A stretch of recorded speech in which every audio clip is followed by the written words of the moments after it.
What's going on, everybody? Welcome to another fantastic Friday episode of the Global Startup Report. I'm your host, Martin Martinez. Thank you for joining us. As you can clearly see, I'm back home at my home studio. I've been on the road in the last couple weeks, taking this show with me and having my producer Dustin in the background being very patient as we've gotten through all that stuff. But I'm back home. I'm going to be here very likely for the next few episodes. So thank you all again for joining us. I'm already seeing people dropping in the chat wherever you all are watching us. LinkedIn, Facebook, what else do we got, Dustin? YouTube, and of course, Twitter. Twitter. But yeah, if you had seen the show a couple weeks ago, I was over in Houston for the Houston Tech Rodeo. We interviewed Justin Phelan, managing director for our Houston chapter. If you caught us last Friday, I was downtown in Austin. I'm based in Austin, but we were at the Dell House for South by Southwest, kicking off day one. South by Southwest is still going on, ladies and gentlemen. There's a couple days left in the whole conference and festival. So forgive me if my voice is a little shot. But shout out to the founders, the FI Texas founders that won the Dell Pitch Competition prizes. Want to definitely recognize them from last week. They did, all 8 companies did amazing. All FI Texas family companies, grads. 2 took away top prizes. So big shout out to Intuili, founder CEO Catherine Webb for taking the top prize, $15,000, and Mariana Muntin, founder and CEO of Ceneva, for taking the second prize at $10,000. You can watch all of that at the Dell for Startups page. We can also drop that in our chat later if y'all want to follow up on that. But thank y'all again. Congrats. That was a fun time. Let's get back to the show this week. Let's bring up Dustin, and we'll get into some news before we get into our special guest, founder CEO of FightCamp. Dustin, how you doing, bud? Hey, doing great. Yeah, thanks for having me on, Martine. Yeah, you're powering through the end of South by Southwest. That's exciting. Oh Yeah, man, I can't wait to sleep, dude. Can't wait to sleep. My voice is so shot. it's as you said, it's a marathon, not a sprint. Yeah. So Absolutely, cool. absolutely. So let's look at some of the news today. I guess I'll kick this first one off. We Okay. just had I just saw this guy yesterday. He was mentoring for one of our postgraduate programs, Funding Lab. Founder CEO Tori Smith at Endiotics. He's making the cover of MedTech Daily Magazine. Tori, well done, my man. Didn't even bother to say that yesterday in session. So props to you. That's so yeah, Endiotics is where robots are now getting much bigger, autonomous ones. Tori's building smaller. So these are pill-sized robots that are hoping to revolutionize the endoscopy industry and all the ways that we have to get perform invasive discovery in the human body. Tori's working on some amazing things. He's really revolutionizing this space. Really, the only person that's trying to do stuff in this space. So well earned, Yeah. Tori. It's good to see you yesterday virtually, amigo. And more covers to come. More magazine covers to come for you. Yeah. But yeah, super cool to see medical design and outsourcing magazines like an industry gold standard publication. And yeah, really cool to see that from Tori of Endiotics. Yeah, the second story you want to hear, we're also live tweeting. So you can head on over to Founding, and I'll try to drop them in LinkedIn also after this. But we're going to live tweet all the links to these stories if you want to read more. The second one here is the headline is Meet Leon Crescenzi, if I said that right. He's the founder and CEO of SaaS startup Palco. Basically, what Palco does, they're now based in the UK. It's an FI Rome startup, but this story from TechRound UK is it's all about some profile of Palco, and they provide digital entertainment for brands. And specifically, it's kind of like what we're doing here, like live streaming. It's a platform where they can have interactive live content that people who are watching live can interact with it. So some of the use cases are like sort of like game shows and things like that for brands who want to do that white label through the Palco platform. So yeah, that's the second one, and we have a lot of them to get to. So if you want to read the next one. a lot of news. There's definitely want to get to Khalil over here at FightCamp. I'm excited about this story. But let's power through a couple more. So startup out of Brazil, Alfred Delivery. They just I'm always terrible with the currency in Brazil. I always call it real, but it's not. That's something else. They 12.2 million to and they're focusing on last mile delivery. But what's different is that they're avoiding the larger markets where it's fairly saturated. They're looking at the underserved communities, cities with no more than 200,000 inhabitants, because they're always largely overlooked. You're never really getting these services at the same speed with the same quality as larger markets. So shout out to Alfred Delivery founder Mikro Mikali, for getting that funding in to expand and grow. Yeah, really cool. Super competitive space, delivery space all over the world, but here in Brazil, yeah. So they're focusing in the state of Sao Paulo and the smaller cities. Yeah, very cool. Fourth story is a profile in Paper Jam, which is a Luxembourg-based business news outlet. So the company is called Salty Llama. It's an FI Luxembourg company, and it's all about their innovative business model, this article. So it's originally published in French language. The founder's name, Ben Smith. He's actually originally from South Africa, but what Salty Llama does, it's like a direct-to-consumer seller of eco-friendly laundry detergent strips. So all biodegradable, like no harmful chemicals. And one thing that I really like in the profile is it says he got tired of working on other people's ideas, so he decided to devote himself to his own. Which yeah, it's a great, good founder sentiment, and I just like that they said that. So yeah, cool story about Salty Llama, yeah. Oh yeah, always a very very funny name too. I like the name. I like the name a lot. Last news update we have this week is a profile of Tash Grossman, founder and CEO of TriSlip, based out of London. Came out of our FI London chapter. Really interesting profile. It's a receipts online application working with retailers. Started out of a awkward wardrobe malfunction that she had to go buy return a pair of pants that she wanted to, but she didn't have the receipt. Light bulb moment happened, and then thus TriSlip was born through the FI program, which she helped really kind of flesh that out. So you can read more about her, learn what she's trying to do to really change just how we even transact after the purchase with retailers, and working with big brands to implement that service into their stores. All right, yeah, but that's we did a lot of grad news stories today. Yeah, I will follow back up on and put them on LinkedIn as well, but you can go find them at Founding on Twitter. And yeah, that's it for me. I'm going to disappear now. Let you take it away from here. Thank you as always, Dustin. Can't do this without you. Appreciate all that help. All right, well, I am excited to get into our next segment with our special guest today.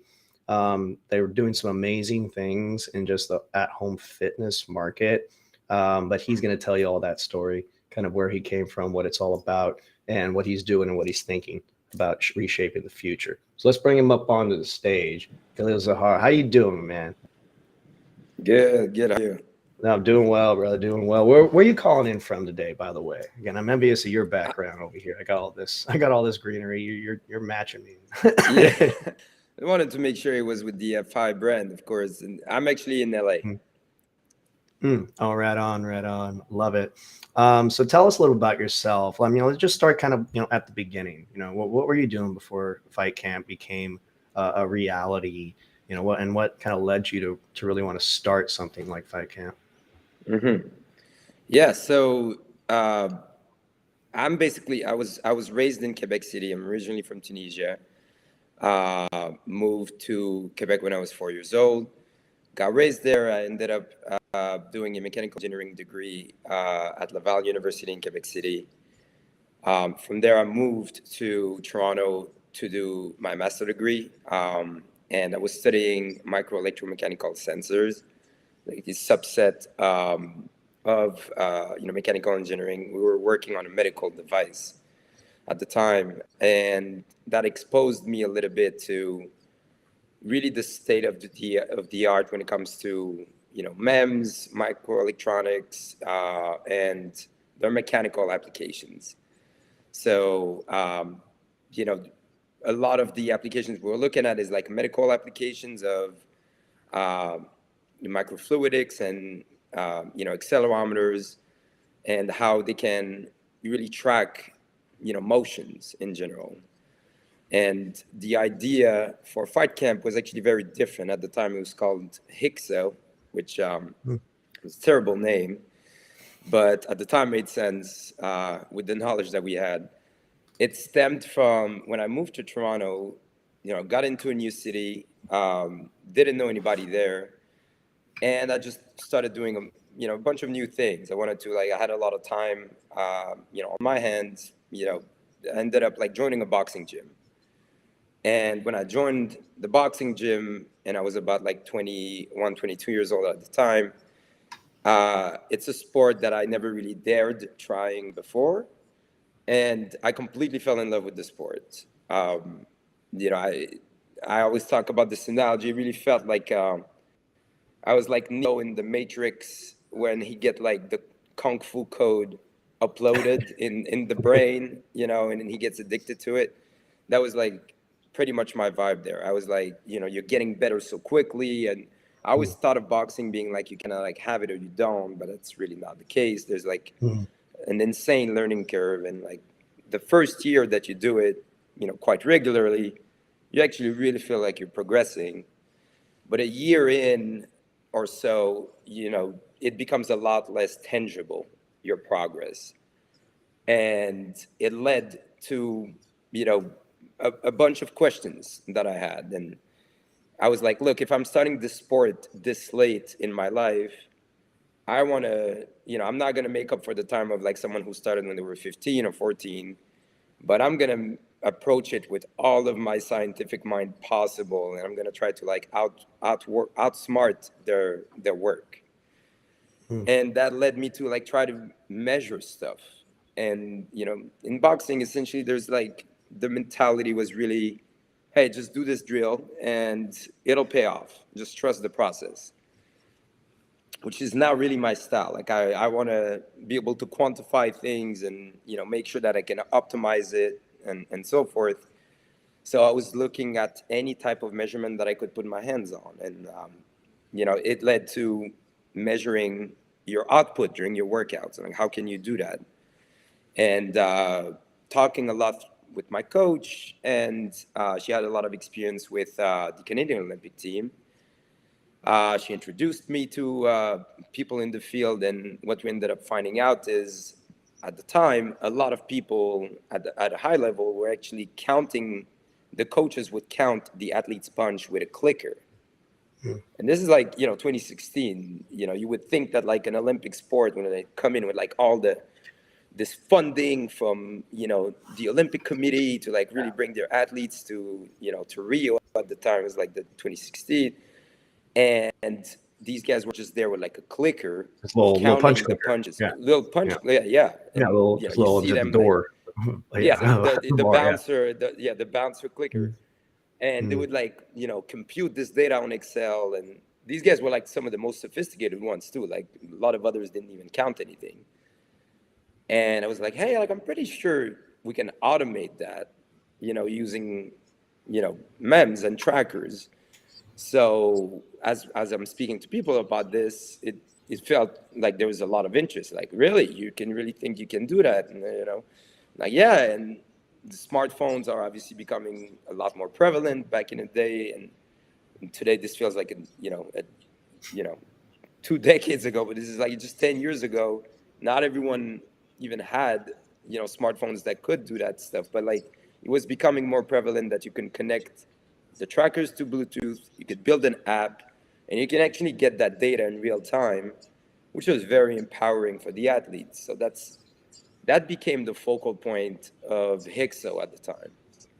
So we did that we completely over-engineered the product with this grant from Canada. There was a $5,000, to work on this project for 2 years, but at the time it made sense, and we were whatever, we can work with the Canadian Olympic Games, amazing.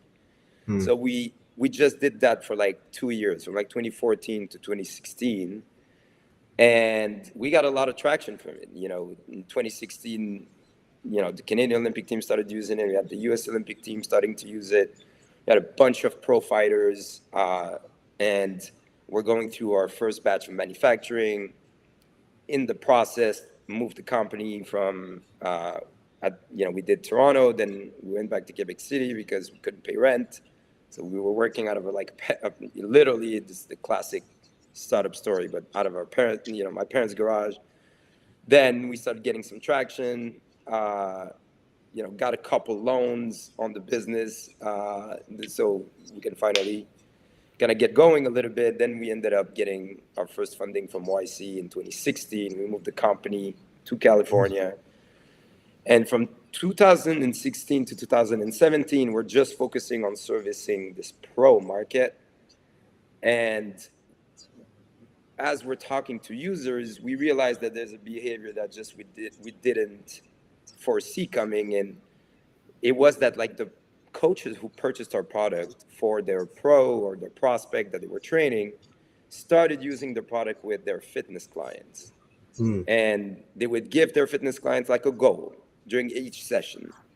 Then they'd monitor their progress over time, and then they'd give rewards based on the progress. And then they'd ask us like, hey, can you build like this thing for like a class, like a whole gym where everyone can have a pair of these, and gamify that, that concept. Yeah. And then we were like, oh, there's like, there's a bigger angle to this. And then we're looking at home fitness. At this point, it's just gloves. It's just gloves at this point, right? So it's not even gloves at that point. It's actually just trackers, right? So they're the size of your thumb, and you insert them into your wraps, and they recognize each type of punch you throw. So they're able to say like, this is a jab, this is a hook, this is an uppercut. And they're able to measure the speed of each of these punches. And then they put a timestamp to it. Gotcha. So essentially you're getting, yes. When you compute that data, you can basically have, your output performance. You can also know which punch were thrown. There's like a lot of tactical information. So we're doing this. And then at some point we're like, oh, this is like a thing for fitness classes. And boxing at the time, it's like kind of like perfect timing worked out for us because, boxing, especially in the US, fitness boxing specifically is like really popping off. Like some of the fastest growing fitness concepts in the country are all, fitness boxing related. And you have all this funding into creating a bunch more fitness beginner boxers. And as we're looking through this, we're like, home fitness is also popping up at a much faster pace. And what made home fitness different from the back in the day, the P90X or, the Zumba and so forth is, the new products coming in, they're interactive. So the person is kind of working out, but they're competing against other members as they're working out from their home. And that's a lot more engaging than just like self-inflicting torture in your exercise room or basement. So we're like, hey, like there's already a strong concept for cycling, and we kind of have the technology already figured out for boxing. We could really make like, we could leapfrog into this market and like not only like allow people to compete, but allow people to learn the art form of boxing directly from the comfort of their home. So we ended up launching FightCamp, rebranded it in 2018. Nice. Yeah. So what is again? You went from just these sensors that are sitting inside the wraps. What's considerably changed? Because I don't want to spill the beans maybe for people that don't know some of like what FightCamp's doing now, and also some of the really interesting partners that have come on as investors to really support this mission and continue to bring FightCamp to the masses. So tell us a little bit. Where's the product at now these days?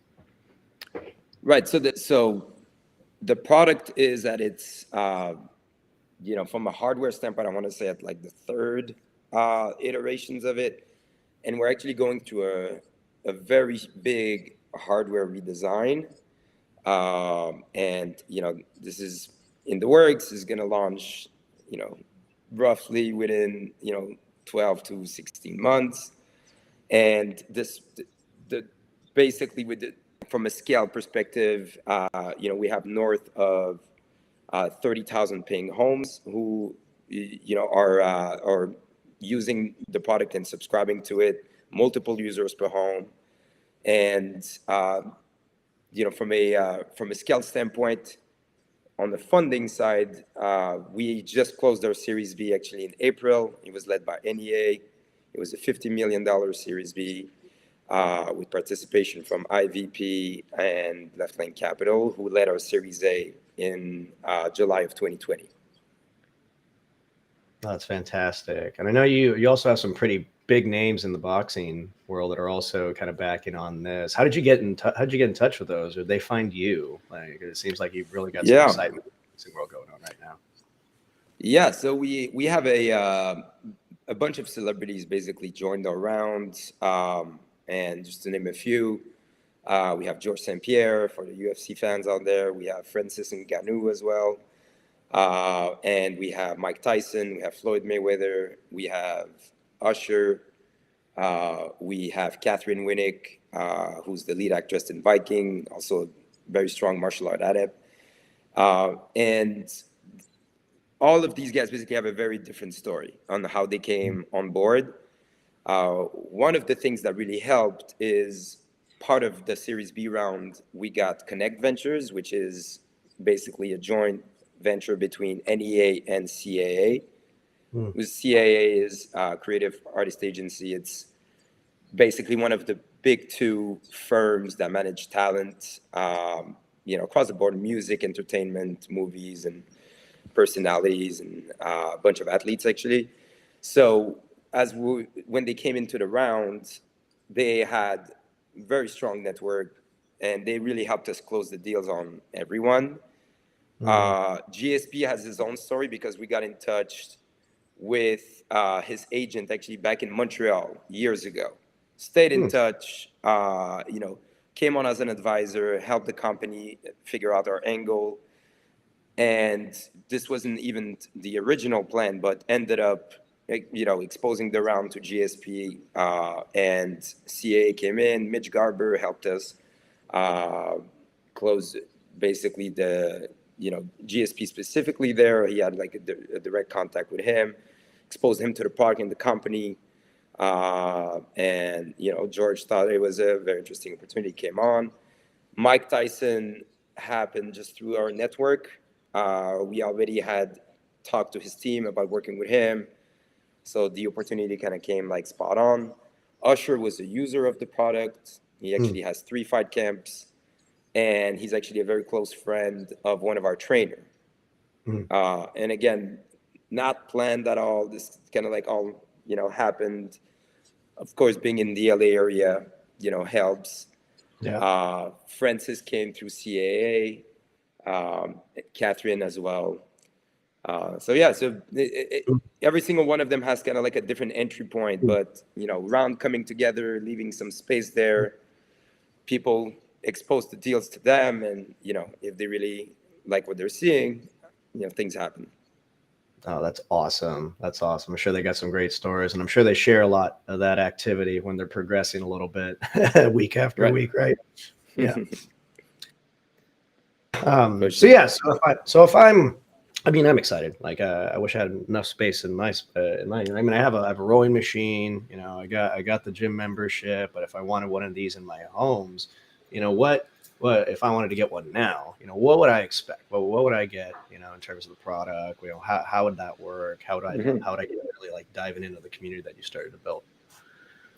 Yeah, absolutely. So first thing is, if you just want to check it out and you're not sure you're kind of like ready to pull the trigger yet, so, it's a fairly expensive product. You'll get the full gym for $1,000. You can just go and download the app and, check out the workouts. They're not equipment. There's the ones you get access to are not equipment required. It's not the full experience. Obviously, you're not going to have the trackers. You're not going to be able to like compete and, really engage with FightCamp, but you'll have an idea of what the workouts are like, and you can actually get great workouts, and it's free. Then if you go on our website, you're ready to pull the trigger. What you get, you have 3 different options. Let's say you have your own bag. Then you can just get trackers and get started directly on the platform and use your own bag. If you're trying to get the full FightCamp setup, it'll come with a freestanding bag, a workout mat, pair of gloves, and the technology, the trackers. Then you can get a family package, which basically extends more pair of gloves and wraps. Um, it gets shipped to you. We're actually in the process of implementing last mile delivery. You were talking about last mile delivery before, because otherwise you have to fill out the bag by yourself, which is frankly a little tedious, and we're really looking forward to providing last mile delivery to our customers. But you get everything, it gets assembled for you. It has 300 pounds of sand inside that bag, and literally you can hit it as hard as you can. We have literally Mike Tyson on our YouTube channel going at it as hard as he can. The bag is not moving. So it's a very stable bag. You can really go as hard as you And want on it. that's a big thing to say. You know, Mike can just Yes. break a wall with his finger. Yeah. Yeah, absolutely. So yeah, from there, you download your app, you sign on, then you're getting the premium experience. And within the premium experience, you can, depending what's your appetite. If you're very new to boxing, which is about like 2/3 of our customers, they've never done boxing before, then we guide you through what we call the prospect path. It'll teach you the stance. It'll literally have sports science type tutorials with cameras from different angles, so you can really have the best tutorial on the planet on how to stand, what's proper form, and you learn the 6 punches. And out of the 6 punches, the 6 punches, now you're learning different levels. Then you're learning the slips, the roll. So you're basically learning, but every time that you learn a little lesson, the lessons, we make them purposely very short, from 2 to 3, 4 minutes. We put you into a workout that basically challenges that lesson. Mm-hmm. And after you unlock the next lesson, and as you go, you're competing against people that went through the exact same experience and have the same level. So as you're doing this isn't just, okay, I'm doing it and I'm just hoping for the best. You actually are challenged at every round. So every time there's a new round that starts, you're going to have a specific punch goal you're expected to hit. And you're going to have, basically, you choose if you want to go against the average member, which is a bot, right?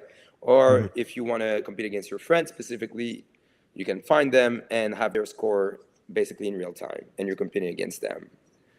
And the whole time you're kind of like, the combos change every 30 seconds. So you're doing 30 seconds of something as you're mastering the combo. Then the trainer guides you to another combo. And then you're basically looking at the data. You're looking at the bag, trying to perfect the combination. And then you move to the workout. Sometimes we'll challenge you physically. We'll be like, okay, no punching for a minute. We're going to hold the plank. And the next day you're expected to be pretty sore. Oh yeah, I could imagine, man. I could imagine. It's fun. I was curious too if whether or not you could compete with friends and challenge each other. It seems like you answered that question. One of my close friends, also FI Austin director and an FI grad, Harold Hughes, is a big fan of that. I met the team going through our they went through the Funny Lab program together, obviously. So he's been a big FightCamp supporter since basically day one. Yeah, shout out to Harold. Harold's He's out. awesome. Yeah, he's a great guy. But yeah, so I mean, I'm sure just like it was for a lot of like just home fitness products out there, COVID was kind of a boon for everybody. And now as we're seeing kind of the big leader in the space, Peloton, going up a little bit. It seems like they had a couple missteps, over going a little too bullish on inventory, now having to shed a bunch of that, holding off on production. Is there anything you're doing, taking some of those lessons from an organization like Peloton to ensure that FightCamp isn't going to make those same moves, but also preparing for this kind of equilibrium that's starting to set? People are going back into the gyms. And are there steps that you're putting in place to ensure that FightCamp can continue on that upward trajectory of growth? Yeah. So two things. First, on the the lessons learned, thankfully, to our CFO. Actually, our CFO Diane Gudentag did an amazing job at keeping us financially responsible, because we also raised our round in March and April of last year. So we were really prone also to start spending a lot on all of the above. But she really kept us in check, and she was like, hey, look, guys, the COVID tailwind is at some point it's going to get slower. So you don't want to go ahead and increase your cost structure super quickly. Let's be patient here a little bit. Let's make sure that we're not scaling the company to like an unsustainable level. So she actually did that. So we managed really well the finances throughout last year, and we scaled the company very responsibly. We're actually still hiring. Like a bunch of people are laying off people. We're actually are hiring people. So that's on the lessons learned. I think it's we it was I think everyone that benefited from COVID was like inclined to just like believe they're like, that's it, we just like we're superhumans now and we're not going to be subject to any type of reduction of market demand, and this new reality is just going to be settled in and nobody's going to come back to their old habits. So I think you always have to keep yourself in check a little bit.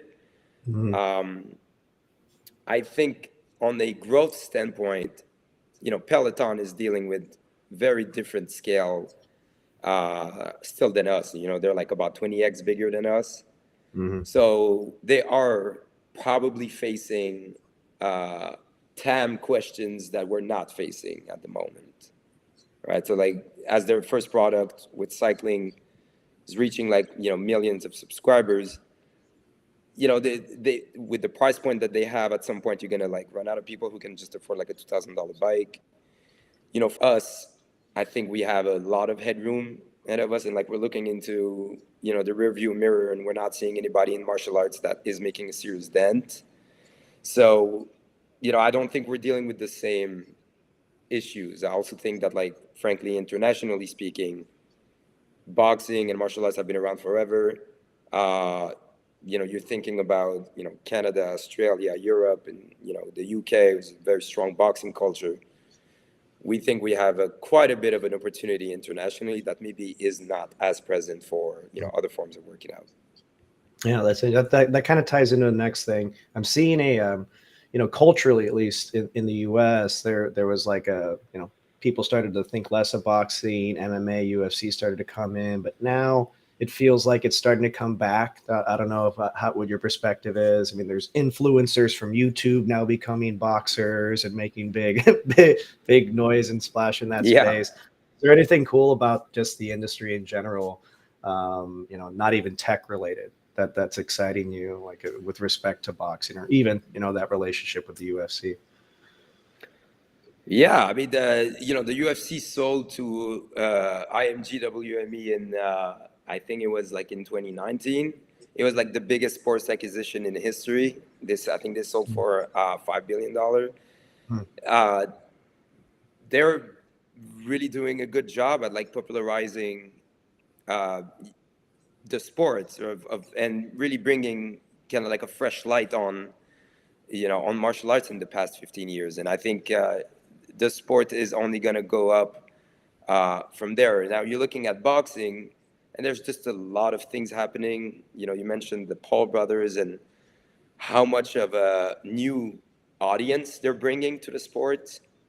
An audience that really, 10 years ago would not have probably paid attention to any of that, and with all the YouTube followers and so forth. And I think it's a very controversial approach, but I think that frankly, the whole industry is benefiting from the attention, whether good or bad. I think there's also definitely a resurgence of a lot of things that are interesting. You're thinking about, Karate Kid and Cobra Kai, and the resurgence on Netflix of that series. I feel that it was always present, but like in terms of like top of mind, martial arts is definitely often at the at the front of the billboard. You're thinking about the movies of Creed with Michael B. Jordan that came out lately. And generally speaking, for us, it never really disappeared. Like martial arts was always there. It's one of the oldest sports, if not the oldest sport in the world, thinking all the way back to like the gladiator time. So we don't think it's going to go anywhere. What we think, though, and this is kind of like reflected into the user base who join us. Like, think about like a third of the user base is literally never stepped in a boxing gym or like an MMA gym. We're literally their entry point to the culture and the art form. And it's 55% female, 45% male. Really? So a very even number. And to us, it comes back to, it is a very empowering workout exercise. It is a very empowering way of getting fit. And the reason why is because you're learning, frankly, a very useful skill as you're actually getting fitter. And that stays with you regardless of your conditioning level. You always remember how to defend yourself. You know the basics. We're not teaching you defense because nobody's throwing punches at you with FightCamp, at least for now. But you're still learning the basics, and that's a very empowering feeling. Oh, that's fantastic. That's fantastic. Thank you again. Thank you again, Khalil, for joining us today. Ooh. South by Southwest is trying to kill my voice, man. I apologize. Thank you again. We are just about out of time. So we're really grateful you're joining us this Friday at a lovely LA. One final question I ask every guest so far on the show before we tie things up, direct fairly to our audience, like to them. If there's somebody in the audience right now that wants to start a company and they don't know where to begin, what would be the one piece of advice you give them right now so that they'd have a better shot at getting that thing into reality? I think the first thing that I would do unequivocally is to talk a lot about your ideas to people who are in your mind customers of it. And that is the most significant step that people always skip because it feels uncomfortable. They don't want to get told that maybe their stuff isn't like as useful as they think it is, but it is literally part of the process of refining your idea, also keeping you like, frankly, a reality check to make sure that like you're not going to spend 3 years on something that nobody's going to want. And this process is never ending. You always have to keep it. Literally, like us in our exec team 3 weeks ago, we literally was like, hey, it's actually been a couple of weeks that we haven't spoken to customers. You should kind of like go back and spend some time just making sure that, whatever we're building, they will want, as well as like understanding their pain points. So that's where I would start. I would talk to as many people about your idea. People are scared that people are going to steal their idea, as if like just because you hear something, you're just going to quit your job. And, because of this other person talk to you about an idea. Nobody ever does that. So, I would talk to as many potential customers as possible about the product, about the idea, about the service. And, I'd really refine the angle until you're really ready to build.